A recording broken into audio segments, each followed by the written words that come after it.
happened before February 20th and happened this week that has just started.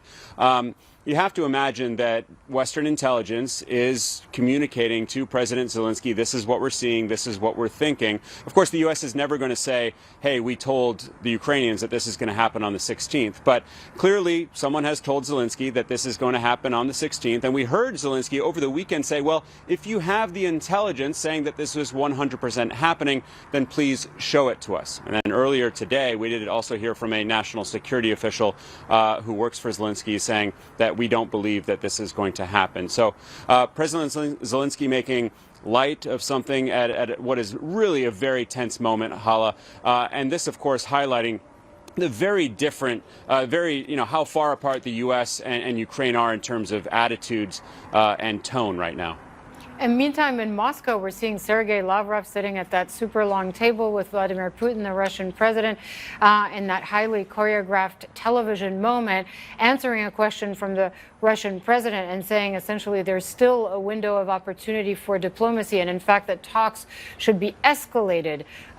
What should we make of that at this critical time?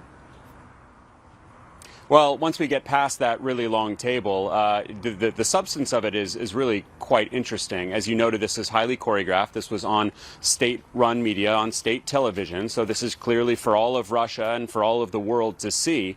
And in it, you hear President Putin asking his top diplomat, essentially, should diplomatic conversations continue? And Sergei Lavrov, who has been leading the charge, meeting with Secretary Blinken, going to NATO, he's been the one who's been dealing with the foreign ministries all around the world, said not only should these conversations continue, but they should be escalated. So that could be seen as a sign of progress, something positive, meaning that Russia does plan to continue with the discussions that have been ongoing for weeks now.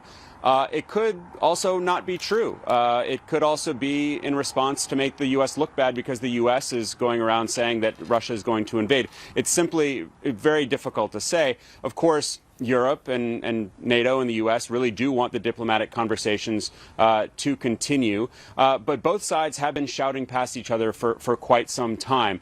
Each side has key demands that the other side has rejected. So the question now is, can you find some middle ground? Are there topics that can be discussed that would provide Russia with an off-ramp to really de-escalate the situation?